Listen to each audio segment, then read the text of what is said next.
Hello friends. Hello friends. I am CA Mayuri Khanna. Today we are going to start a very new chapter of central banking, that is theory and practice of central bank. So let's proceed. तो चलिए सबसे पहले जान लेते हैं कि दुनिया का सबसे पहला सेंट्रल बैंक कौन सा था। सबसे पहले 17th सेंचुरी के अंदर इसका जो निर्माण है वो कब स्टार्ट हुआ, 17th सेंचुरी से। ठीक है। 17th सेंचुरी में रिक्स बैंक ऑफ स्वीडन जो है that was the first central bank of the world. It was formed in 1668। Okay. At that time उसके पास क्या मेजर ऑब्जेक्टिव्स थे कि वो उसको सेंट्रल बैंक बनाया गया। सबसे पहला ऑब्जेक्टिव था कि गवर्नमेंट जो है उसको एक तरीके का मैनेजर की जरूरत थी जो उनका ट्रेजरी मैनेजर का काम कर सके और जो उनको लोन दे सके। So it lends the funds to the government and moreover it acts as a clearing house for the commerce. Okay. 1897 में जो है उसको उसको गवर्नमेंट ऑफ स्वीडन ने मोनोपोली पावर दिया कि आप करेंसी प्रिंट कर सकते हो स्वीडन के लिए। राइट। नाउ अब जान लेते हैं इवोल्यूशन ऑफ सेंट्रल बैंक कब शुरू हुआ। जैसे मैंने आपको अभी पहले भी बताया कि इसका जो सेंट्रल बैंक्स बनने का सिलसिला है वो कब से स्टार्ट हुआ, 17th सेंचुरी से शुरू हुआ। बट समवॉट 18th सेंचुरी के आते आते इसका जो ग्रोथ है और जो प्रोग्रेस है वो थोड़ा सा स्लो डाउन हो गया। ओके। उस टाइम पे सिर्फ 18 सेंट्रल बैंक्स हुआ करते थे, मगर आज के टाइम पे अगर हम देखें तो almost all the countries of the world having their own central banks and even we cannot expect any economy to move without central bank, क्योंकि आज के टाइम पे जो सेंट्रल बैंक्स हैं they are performing the so many functions. इतने सारे functions जो हैं they are performing the plethora of functions. Okay. 19th century के अंदर आते आते जो है यूरोपियन कंट्रीज में मेजर डेवलपमेंट हुआ सेंट्रल बैंक्स। यूरोप के अंदर जो कंट्रीज थे सबसे पहले 19th सेंचुरी में वहां पर एक स्टार्ट हुआ कि सेंट्रल बैंक्स बनाने का जो सीरीज है वो शुरू हुआ। ओके। उस टाइम पे ऐसे क्या कंसर्न्स थे कि कंट्रीज को ये लगा कि हमें सेंट्रल बैंक्स बनाना चाहिए। वो कंसर्न्स थे इन्फ्लेशन से रिलेटेड। इन्फ्लेशन क्या होता है? इन्फ्लेशन होता है the trend of rising prices, जो होता है जब प्राइसेस बहुत ज्यादा हर चीज के बढ़ने शुरू हो उसे कहते हैं inflation. Okay. Monetary policy formulate करने के लिए हमें एक सेंट्रल एजेंसी की जरूरत थी। इस वजह से 19th सेंचुरी में जो है कंट्रीज को ये फील हुआ कि एक सेंट्रल एजेंसी होनी चाहिए, एक बैंक होना चाहिए जो ये सब फंक्शंस कर सके।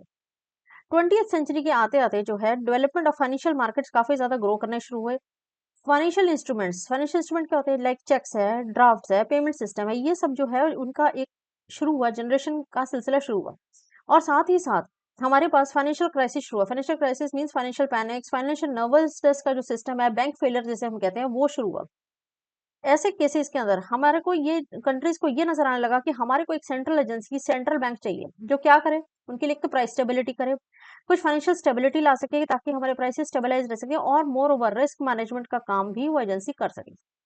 सेंट्रल बैंक्स जो हैं उस टाइम पे इनिशियली वो क्या करते थे, अपने खुद के बनाए हुए नॉर्म्स या कुछ इस टाइप के कन्वेंशनल रूल्स या जिस टाइप से सिचुएशन से उसके हिसाब से वो रूल्स एंड रेगुलेशंस बनाते थे।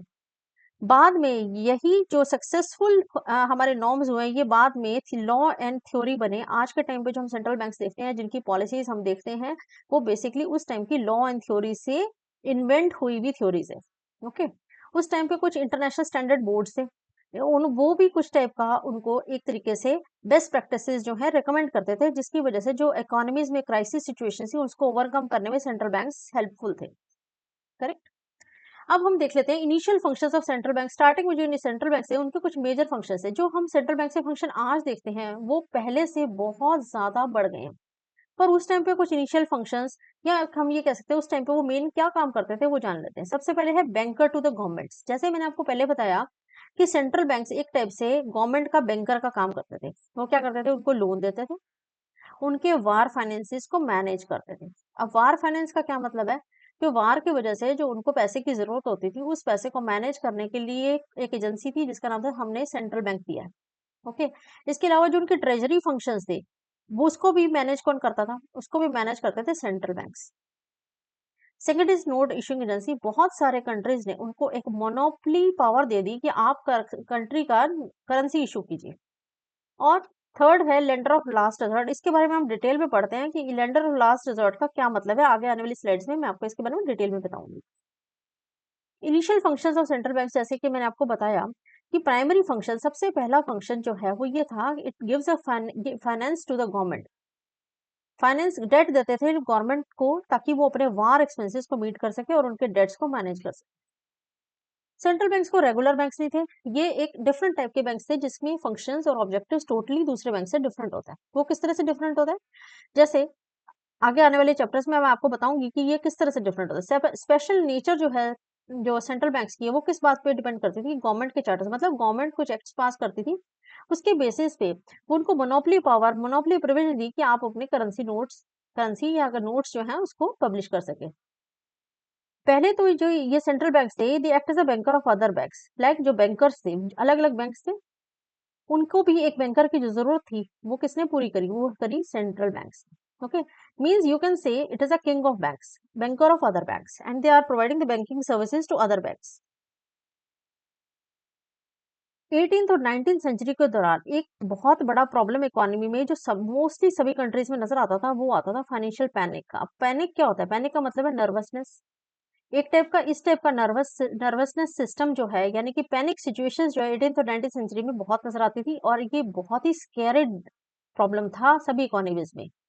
जो बैंक्स होते हैं, अगर हम बैंक्स की बात करें तो वो उनका इम्यून सिस्टम इस टाइप का होता है कि बाय डिफॉल्ट जो है वो फाइनेंशियल नर्वसनेस होना उसमें स्वाभाविक है, फाइनेंशियल पैनिक होना उसमें स्वाभाविक है।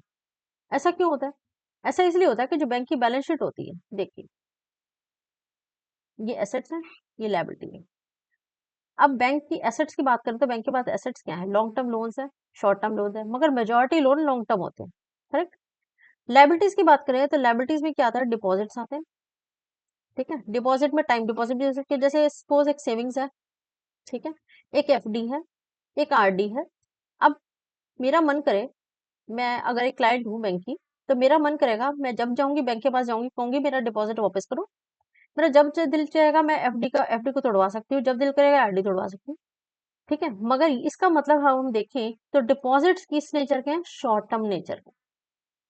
और जो लोन्स हैं वो मोस्टली, मतलब मेजोरिटी ऑफ लोन्स जो हैं वो एक टाइप के लॉन्ग टर्म है। अब ये जो डिफरेंस है ना लॉन्ग टर्म और शॉर्ट टर्म का एसेट और लायबिलिटीज में बैंक का, इसकी वजह से ही फाइनेंशियल पैनिक की सिचुएशन अराइज होती है। वो ऐसे होती है कि सपोज कीजिए बैंक मार्केट में एक र्यूमर अराइज हो जाता है कि जी ये बैंक जो है डूबने वाला है या क्रैश करने वाला है। तो ऐसे में होगा क्या? जो डिपॉजिटर्स हैं वो सारे के सारे एक साथ जो हैं वो बैंक के पास पहुंच जाते हैं, कहते हैं जी हमने जो डिपॉजिट कराया पैसा हमारा वापस करो। ऐसी सिचुएशन में बैंक्स जो हैं क्या वो एक साथ सारे डिपॉजिटर्स को पैसा दे सकते हैं? द आंसर इज नो, क्योंकि जो पैसा उन्होंने डिपॉजिट से ले रखा है वो कहाँ इन्वेस्ट है? वो लॉन्ग टर्म लोन्स में इन्वेस्ट है, और लॉन्ग टर्म लोन्स की रिकवरी में उनको टाइम लगेगा। ऐसी सिचुएशन में जो है अगर एक बैंक अगर पेमेंट करने में काबिल नहीं रहता, तो ये बैंक में जो र्यूमर होता है, मार्केट में र्यूमर होता है कि बैंक फेलियर में गया या फाइनेंशियल पैनिक की सिचुएशन कैसे रह जाती है, एक बैंक से दूसरे में जाती है, दूसरे में तीसरे से जाती है, इस तरीके से जो एक सीरीज ऑफ फाइनेंशियल पैनिक है वो शुरू हो जाता है इकोनॉमी में, and it is considered as a very dangerous situation for an economy. अब ऐसे केस में हमारे को एक ऐसे बैंक की जरूरत थी, ऐसे बैंकों को बचाने के लिए, जो स्ट्रेस्ड बैंक है उनको बचाने के लिए ऐसे बैंक्स की जरूरत थी जो इस टाइप के स्ट्रेस्ड बैंक को लोन दे सके, टेम्परेरी लोन दे सके। ओके, और ये टेम्परेरी लोन कौन देगा? वो देगा central bank. Okay, the failure of the banks to repay its deposit on the time is called financial panic। अब ऐसे में जो हमारी जो सेंट्रल एजेंसी जो हमारे को टेम्परेरी लोन देगी स्ट्रेस्ड बैंक्स को, उसको वो एक टाइप का एडिशनल फंक्शन परफॉर्म करेगी, और उस फंक्शन को हम कहेंगे लेंडर ऑफ लास्ट रिजॉर्ट। अब इसे हम डिटेल में पढ़ते हैं आगे। Central bank role as a lender of last resort. देखिए, जब सिनेरियो शुरू होता है बैंक फेलियर्स का, तो बैंकिंग सिस्टम में जो कॉन्फिडेंस होता है ना, हाँ, जो पब्लिक का कॉन्फिडेंस होता है वो क्या होता है? कम हो जाता है, ठीक है। अब ऐसे सिस्टम में हमारे को बैंक फेलियर से बचने के लिए बैंकिंग सिस्टम का कॉन्फिडेंस ताकि खराब ना हो और बैंकिंग सिस्टम में कॉन्फिडेंस पब्लिक का बना रहे, इसके लिए हमारे को सेंट्रल बैंक की जरूरत है। क्योंकि सेंट्रल बैंक क्या करेगा, ऐसी पैनिक सिचुएशंस में, ऐसी फाइनेंशियल पैनिक नर्वसनेस की सिचुएशन में कोलेटरल के अगेंस्ट और पिनल रेट ऑफ इंटरेस्ट के अगेंस्ट जो है कमर्शियल बैंक को एक लोन देगी, ताकि वो अपने डिपॉजिटर्स को सेटल डाउन कर सके। ओके, अब दो चीजें हैं कि जब सेंट्रल बैंक लोन देगा, जैसे कि हमारे इंडिया में आरबीआई है, सपोज कीजिए कि एक हमारे देश में कोई बैंक है, से यूको बैंक है, उसमें ये पैनिक सिचुएशन है। ओके, अब उसको अगर इस सिचुएशन से निकलना है तो वो क्या करेगी? आरबीआई के पास जाएगी और कहेगी यार सेंट्रल बैंक मेरे को आप थोड़े समय के लिए एक टेम्पररी लोन दे दीजिए ताकि मैं अपने डिपॉजिटर्स को सेटल कर सकूं। ओके, अगर ये लोन नहीं देता तो उसके पास क्या सोल्यूशन है? वो क्या करेगा? अपनी अपनी जो एसेट्स हैं लोन की फॉर्म में उसको डीप डिस्काउंट पे सेल करेगी। बट क्या डीप डिस्काउंट उस टाइम पे जरूरी है कि वो लोन्स उसके जो एसेट्स हैं वो सेल करने में कामयाब होगी? द आंसर इज नो, क्योंकि ऐसी सिचुएशन में कोई ज़रूरी नहीं है कि वो अपने लोन को टाइमली बेच सके। तो ऐसे में उसके पास एक ही रिज़ॉर्ट रह जाता है और वो है सेंट्रल बैंक के पास जाना और उनसे लोन लेना। अब जो सेंट्रल बैंक है वो ऐसे ही थोड़ी लोन दे देगा। वो क्या करेगा? पहली चीज़ तो वो पेनल रेट ऑफ इंटरेस्ट पे देगा। पेनल रेट ऑफ इंटरेस्ट क्या होता है कि जो मार्केट में इंटरेस्ट रेट है उससे काफ़ी ज़्यादा इंटरेस्ट रेट ये जानबूझ के ऐसा रखा गया है ताकि इसमें मॉरल हज़ार्ड इश्यू ना आए। ओके। और अगेंस्ट क्वालिटी कोलेटरल। कोलेटरल क्या होता है? कोलेटरल का मतलब है कि लोन के अगेंस्ट हमने ऐसी क्या एसेट दी, बैंक ने ऐसी क्या एसेट गिरवी रखी आरबीआई के पास जिसके अगेंस्ट लोन मिला।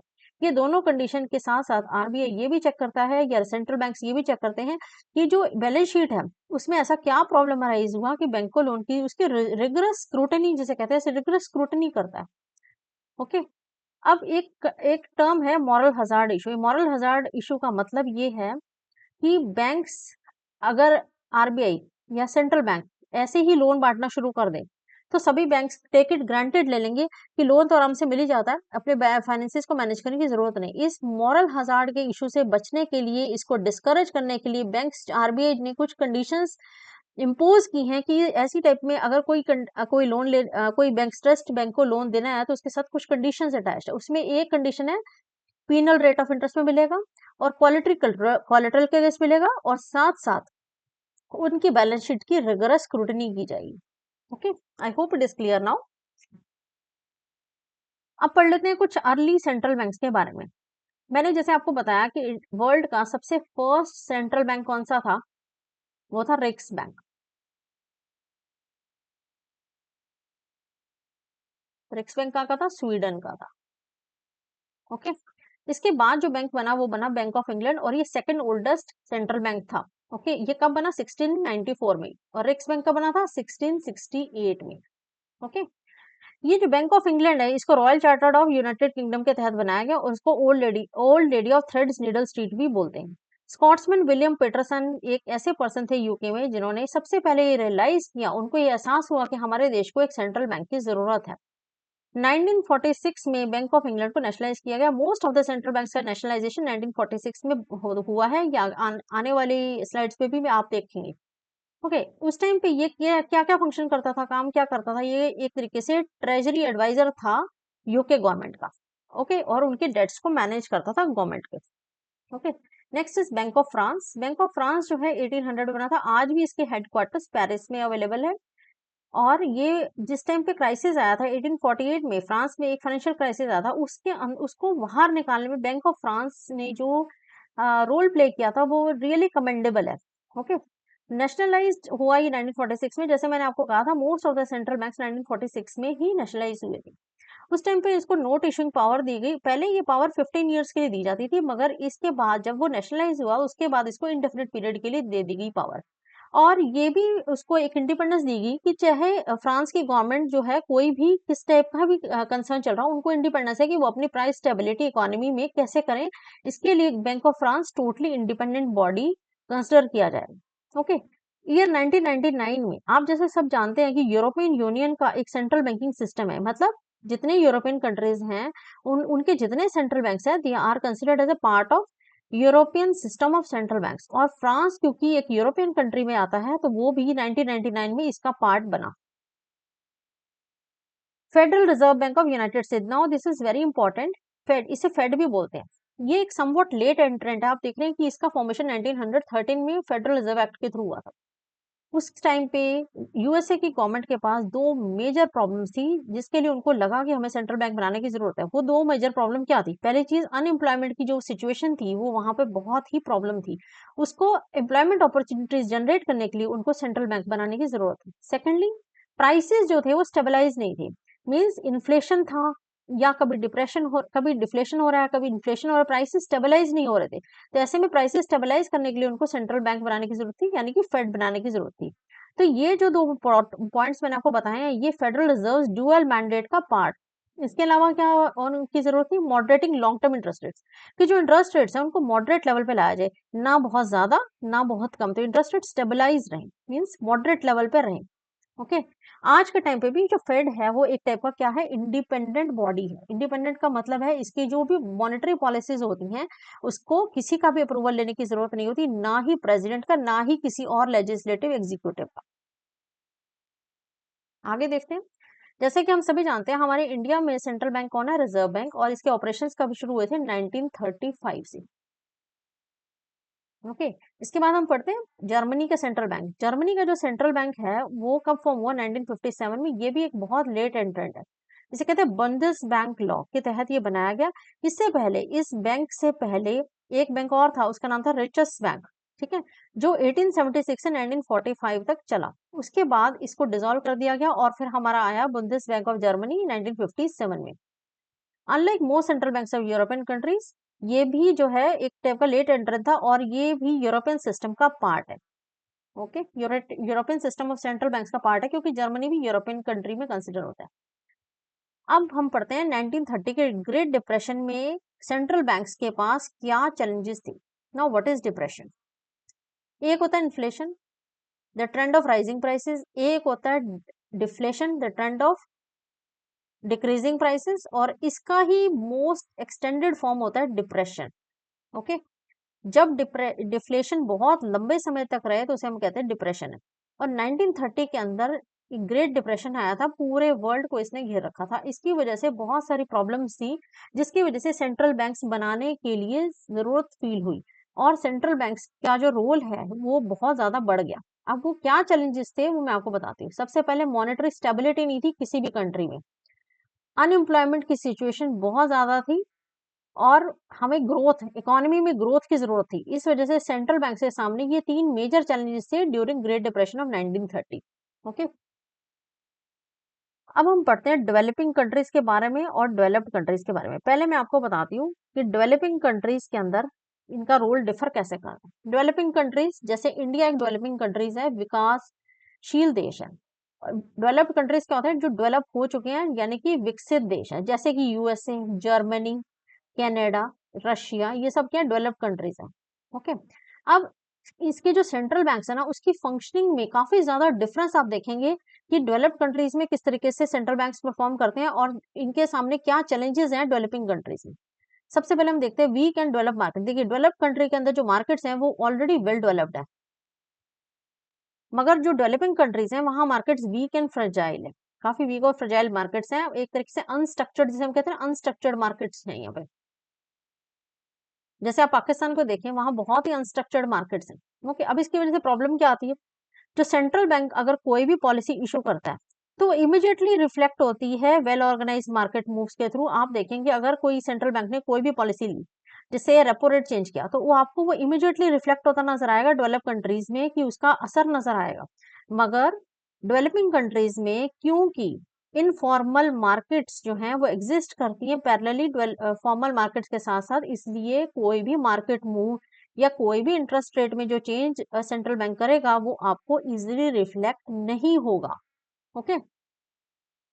जो मोड ऑफ सिस्टम्स हैं, जैसे कि चेक्स, डिमांड ड्राफ्ट, ये ऑलरेडी डेवलप कंट्रीज में पहले से ही चलते थे। इस वजह से इसका करेंसी मैनेजमेंट जो है डेवलप कंट्री में सेंट्रल बैंक के लिए बहुत ईजी था। मगर करेंसी मैनेजमेंट डेवलपिंग कंट्रीज में करना एक बहुत ही चैलेंजिंग टास्क है। ऐसा क्यों था, क्योंकि लोग चेक्स, डीडी या ऑनलाइन पेमेंट सिस्टम तो खैर उस टाइम पे हुआ ही नहीं करते थे, आज हैं। तो ये जो अंडर डेवलप कंट्रीज हैं, ये यूं कह ले डेवलपिंग कंट्रीज हैं, वहां पर आज भी ये जो है पेमेंट सिस्टम, ऑनलाइन सिस्टम वगैरह या चेक्स, डीडी वगैरह, एक स्ट्रीमलाइन सिस्टम जो था वो नहीं था। ओके। इस वजह से वहां क्या चलता था, वहां चलता था कैश। जहाँ कैश ट्रांजैक्शन होती है वहां मॉनिटरिंग सेंट्रल बैंक की मुश्किल हो जाती है। ओके। इसलिए हम कहते हैं करेंसी मैनेजमेंट सिस्टम जो है वो काफी टफ काम है डेवलपिंग कंट्रीज में। It was easy for central banks to create a financial structure. Now, financial infrastructure क्या होता है? Now, what is the meaning of financial infrastructure? Financial infrastructure का मतलब होता है, जैसे आप देखेंगे कि हमारे इंडिया में जब हम 1935 में रिजर्व बैंक बनाया गया, तो क्या उस टाइम पे कौन कौन से बैंक थे? उस टाइम सिर्फ पीएसयू बैंक थे। There was no privatize bank. Later on हमारे देश में क्या बनाए गए, प्राइवेटाइज बैंक आए, जैसे आईसीआईसीआई आया, एचडीएफसी आया, एक्सिस बैंक आया। ठीक है। इसके बाद रिजर्व बैंक ने इसको बाइफरकेट किया, स्मॉल फाइनेंस बैंक अलग बनाए गए, या फिर नाबार्ड को क्रिएट किया गया ताकि वो रूरल बैंक्स को कंट्रोल कर सके, या इसकी और फर्दर डिविजनिंग भी की गई, लाइक पेमेंट्स बैंक अलग बनाए गए, ठीक है। So this is called the financial infrastructure that has been created in India by central bank, okay. इसलिए जो डेवलपिंग कंट्रीज होते हैं उसमें जो फाइनेंशियल इंफ्रास्ट्रक्चर क्रिएट किया जाता है, that is really a very challenging task for central banks.